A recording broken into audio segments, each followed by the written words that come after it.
नमस्कार बच्चों, हमने टॉपिक स्टार्ट किया है एल्डिहाइड, कीटोन और कार्बोक्सिलिक अम्ल। और इसके पहले वाले वीडियो में हमने क्या देखा था कि ये तीनों ही क्या होते हैं, कार्बोनिल यौगिक। और इन कार्बोनिल यौगिकों में CO समूह कॉमन पाया जाता है। आज हमारे पास हम जो टॉपिक पढ़ने वाले हैं फिर से एल्डिहाइड और कीटोन और कार्बोक्सिलिक अम्ल, इनका नामकरण। तो सबसे पहले हम क्या देखेंगे, एल्डिहाइड का नामकरण।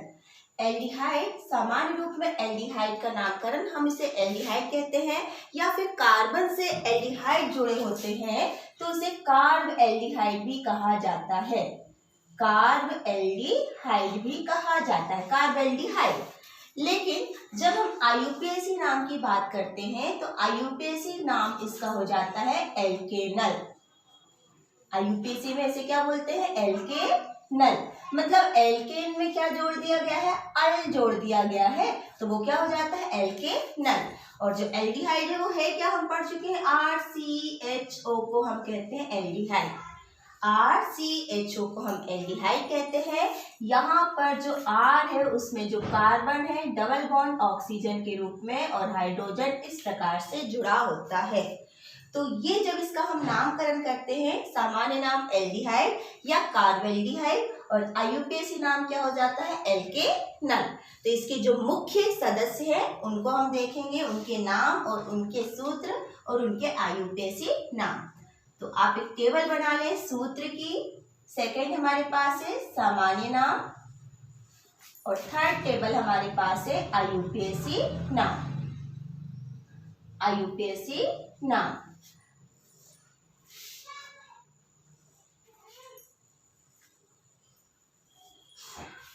अब यहाँ पर सब सूत्र, सबसे पहले हमारे पास क्या है, RCHO।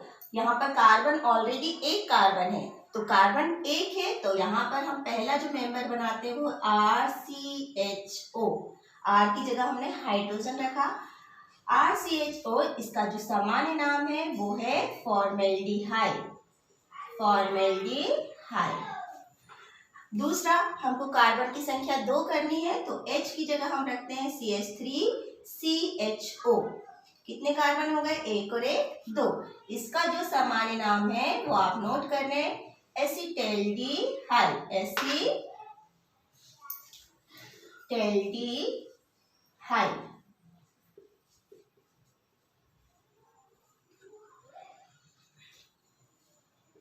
एसिटैल्डिहाइड, ये हो गया।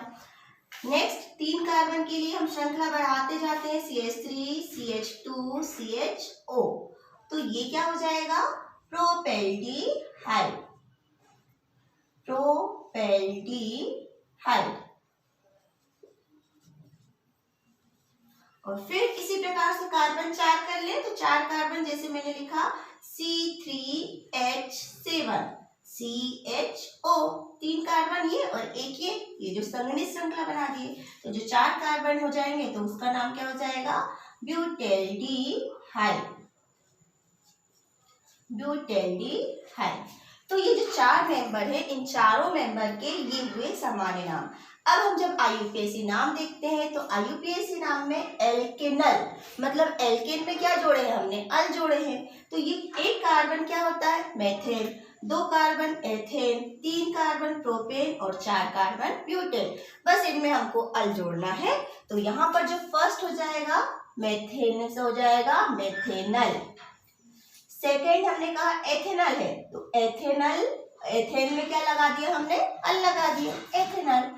थर्ड में प्रोपेन है, तो प्रोपेन में हमने अल लगा दिए, तो क्या हो जाएगा, प्रोपेनल। और जो फोर्थ है वो क्या हो जाएगा, ब्यूटेन से हम बना देंगे ब्यूटेनल। तो ये हो गए जो एल्डिहाइड है उसके 4 महत्वपूर्ण सदस्य, जिसके हम रिएक्शन पढ़ेंगे, है ना। इन्हीं के माध्यम से हम क्या पढ़ते हैं, एल्डिहाइड की रिएक्शन।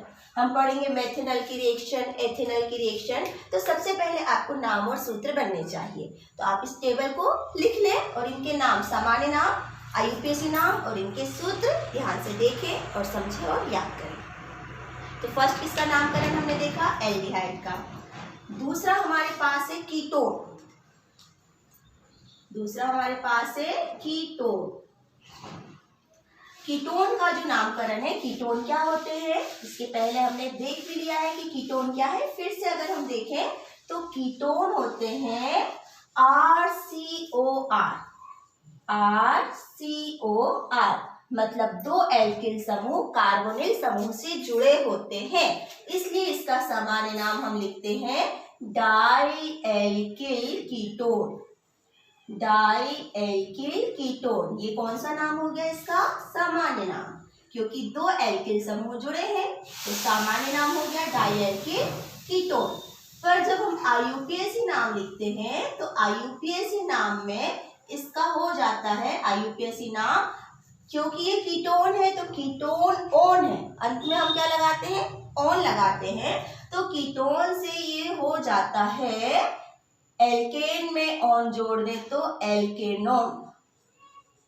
एल्केन में हमने क्या जोड़ दिया? ऑन, तो इसका नाम क्या हो जाएगा? एल्केनोन। जब इसका IUPAC नामकरण करते हैं तो नाम के अंत में ऑन जोड़ दिया जाता है, एल्केनोन। और जब कहीं ये पूर्वलग्न होता है तो पूर्वलग्न के लिए हम कीटो या ऑक्सो यूज करते हैं। पूर्वलग्न अगर ये होता है तो हम क्या यूज करते हैं? कीटो या ऑक्सो।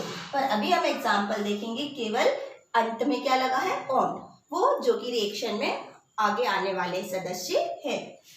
फिर से हम इसके एग्जाम्पल देखते हैं, आप टेबल बना लें। टेबल में फिर से हम क्या लिखेंगे? सूत्र, सामान्य नाम और IUPAC नाम।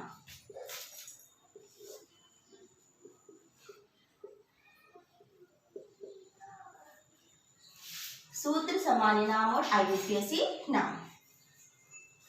अब हमारे पास यहाँ पर जब सूत्र बनाते हैं, क्योंकि ये क्या है? RCOR, दोनों ही एल्किल समूह है और दोनों ही एल्किल समूह यहाँ पर अगर हम फर्स्ट लगाते हैं तो CH3 CO CH3। देखो कार्बन पहले ही जो पहला सदस्य है, पहले ही सदस्य में 3 कार्बन हो गए, 1 2 3। तो जब हमको 3 से 4 कार्बन करना, हम क्या करते हैं? सूत्र बनाते हैं तो केवल कार्बन की श्रृंखला में वृद्धि करते हैं। तो पहले ही कार्बन में, पहले ही सदस्य में 3 कार्बन है, अगर हमको 4 करना है तो CH3 CO C2H5। फिर अगर हमको 5 करना है तो ये 4 थे, हमने लिख दिया C2H5 CO C2H5, तो ये क्या होगा? 5 कार्बन। तो हम सदस्य बनाते हैं तो केवल कार्बन की संख्या में वृद्धि करते हैं। ये हमसे आना चाहिए कि हमको कीटोन के और सदस्य बनाना है तो 5 से हम 6 कार्बन कर दें, 7 कार्बन कर दें, तो और भी सदस्यों के नाम बन जाएंगे। तो सबसे पहले हमने सूत्र बना लिया। सामान्य नाम हमने इसका कहा डाई एल्किल कीटोन, मतलब दोनों एल्किल समूह के नाम लिखना है। तो ये हो गया मेथिल, तो नाम हो जाएगा डाई मेथिल कीटोन। और ये जो डाईमेथिल कीटोन है इसको हम एसीटोन भी कहते हैं। बहुत ही इंपॉर्टेंट सदस्य है, पहला सदस्य है, और बहुत सारी रिएक्शन केवल एसीटोन के नाम से आती हैं। तो बिल्कुल आप एसीटोन का नाम याद कर लें, एसीटोन CH3 CO CH3, इसको हम क्या बोलते हैं? एसीटोन। दूसरा हमारे पास हो जाता है, एक मेथिल है, दूसरा एथिल, तो methyl ethyl ketone. Methyl ethyl ketone, ये हो जाएगा मेथिल एथिल और कीटोन। फिर हमारे पास क्या है? दोनों एथिल समूह है तो इसको हम क्या बोलते हैं? Die ethyl ketone. Die ethyl ketone, तो ये हो जाता है इनका सामान्य नाम। अब जब हम IUPAC नाम की बात करते हैं, एल्केन में क्या जोड़े हैं? ओन, एल्केनोन। एल्केन में हमने ओन जोड़ा है तो एल्केनोन। तो एल्केन में कितने कार्बन? 1 2 3 कार्बन में प्रोपेन, और जब इसमें ऑन जोड़ देंगे तो क्या हो जाएगा? प्रोपेन से प्रोपेनोन। तो जो एसीटोन है उसका IUPAC नाम क्या हो गया? Propanone, propanone. फिर यहाँ पर कितने कार्बन है? 1 2 3 4 कार्बन के लिए हम क्या बोलते हैं? ब्यूटेन, और ऑन जोड़ देंगे तो ब्यूटेनोन। इसी प्रकार से यहाँ पर 5 कार्बन है, 2 2 4 और 1 5 कार्बन में पेंटेन, और पेंटेन में ऑन जोड़ देंगे तो पेंटेनोन। तो ये हो जाते हैं इनके IUPAC नाम, प्रोपेनोन, ब्यूटेनोन और पेंटेनोन। तो यहाँ पर आप इस टेबल को भी ध्यान से देखिए, क्योंकि जब भी हम रिएक्शन पढ़ते हैं ना तो इन्हीं के एग्जाम्पल हम पढ़ते हैं। प्रोपेनॉन की अभिक्रिया, ब्यूटेनॉन की अभिक्रिया, पेंटेनॉन की अभिक्रिया। तो आप ये 3-3, 4-4 मेंबर के नाम, सामान्य नाम, संरचना सूत्र जरूर याद कर लें। तो नोट करें। तब तक हम नेक्स्ट आगे क्या टॉपिक पढ़ेंगे इसके बाद।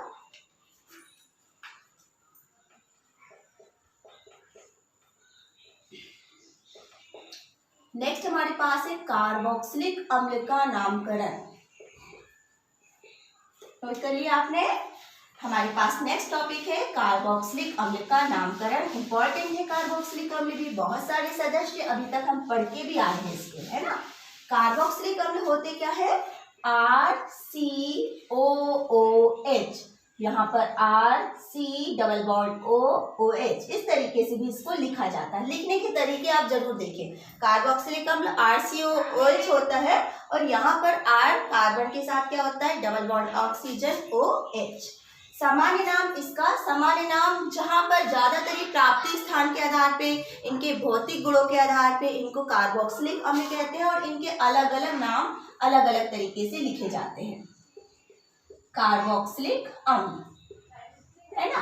और जब हम IUPAC नाम की बात करते हैं तो यहाँ पर IUPAC नाम लिखते समय एल्केन में हम ओइक प्रीफिक्स या अनुलग्न लगाते हैं, तो ये हो जाता है एल्केनोइक अम्ल। एल्केन में ओइक जोड़ देते हैं तो क्या हो जाता है, एल्केनोइक अम्ल। बस आप इसको ध्यान रखें, एल्केन में क्या जोड़ेंगे, ओइक, तो हो जाएगा एल्केनोइक अम्ल। अब इसकी हम बना ले 3 सदस्यों के नाम, जो कि बहुत इंपॉर्टेंट है आगे की रिएक्शन के लिए। सबसे पहले हम क्या बनाएंगे, फिर से सूत्र, सूत्र के बाद सामान्य नाम, सामान्य नाम के बाद IUPAC नाम।